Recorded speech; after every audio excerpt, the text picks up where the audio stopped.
feel like I'm limiting myself by self-sabotaging.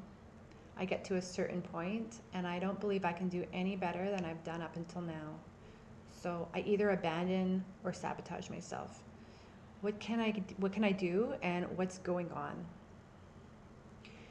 Everyone, all of us limit ourselves in certain ways, often by self-sabotage. We get to a certain point and we don't believe that we can do any better, and we create barriers. So what can be done, and how can our mindfulness and awareness help us move through the self-sabotage? What does it even look like? It's when we do or don't do things that will be advancing us towards our goals. And actual examples are procrastination, making excuses, canceling plans in some situations, people pleasing, ignoring red flags, saying I can't, spending time and energy on activities that have nothing to do with our goals, overcomplicating our plans so much that they are absolutely overwhelming and we don't even start. Those parts of us that seem to hold us back could be called shadow parts. And not shadow in an ominous sense, but shadow as in a hidden thing, like a backdrop force that follows us throughout our life. It's important to not feel angry or frustrated or shameful about those shadow parts. They're actually with us to keep us from doing ridiculous things. In the past, if you really think about it, they've probably stopped you from advancing on a certain path that you weren't ready for, or they might have kept you away from certain people that didn't have your best interest in mind.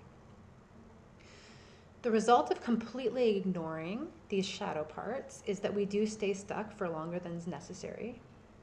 And it could be something simple like we keep doing the same yoga routine or the same workout routine over and over, when a different style would be awesome, but just very uncomfortable.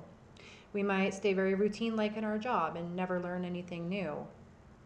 We might not take that next step that's going to expand our business because it's too scary. We might prevent ourselves from taking a relationship to the next level, even though there aren't any red flags.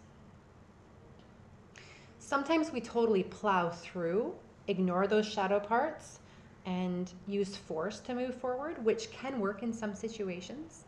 But other times, everything just totally falls apart down the road because we didn't slow things down and include all of the parts of ourselves. And self-sabotage ends up happening just later. These shadow parts are there for a reason. Before beating ourselves up over our apprehension and our inability to take action, we need to thank them. We need to take a moment and appreciate how they've protected us before. Likely, these parts of us are frightened of big changes, massive upheaval, because big changes have been scary and traumatic, especially as a child. For some people, these shadow parts are actually trying to prevent our success, because for some, success has meant that people have rejected us or become jealous of our success, and we've actually lost connection with others. These parts are still working to protect us, but they haven't grown along with our wisdom and our experience. So now the more capable, older version of us is ready to advance on the paths of our dreams, and we're confronted with these seeming forces of resistance. So how do we bring them on board with us and move forward with all the parts? We need to come to an internal compromise so that all of these parts feel confident to move forward together. This can be really simple. Instead of taking a huge risk and trying to do everything overnight, we need to choose what the next chapter is towards that end goal.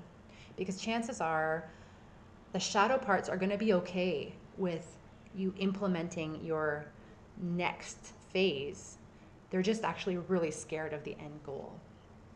So think about what you can choose to do that's a smaller step that does still excite you, but doesn't completely overwhelm the nervous system. Remind these shadow parts, nothing's changing overnight. You do appreciate that they're there, and you want to hear what wisdom that they have around forming that next step.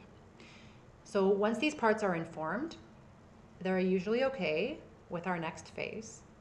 And it's like if you were imagining yourself as a successful business owner, but you have no entrepreneurial skills at all. It can be very overwhelming for the shadow parts to imagine you as that successful business owner. So overwhelming that you self-sabotage. But if you choose a small step like scheduling some business coaching sessions to ask a bunch of questions and see if it's the right timing, see if you're resourced to make your move. Probably those shadow parts are okay with you doing those coaching sessions. It takes the pressure off of that frightened feeling. And the whole system will relax. Another way that self-sabotage can creep in is perfection. It's very sneaky. We want to do everything right. And sometimes we actually put off making any of these, even small changes, until everything is all lined up perfectly. But it's really important to know the perfect timing never comes. Years can pass. So small intentional changes that you make over time and negotiate with your shadow parts will add up suddenly one day, and you'll be amazed at how it feels like you've actually skipped the line. Consider these shadow aspects to be motivation rather than limitation. They can become our allies when we really check in with them and include them. In order to do that, we need to be honest, use mindfulness, slow ourselves, and remain curious. There's no need to abandon our frightened parts. They have a purpose, and they just need to be included in our light. They need our love, and they're really only there to help.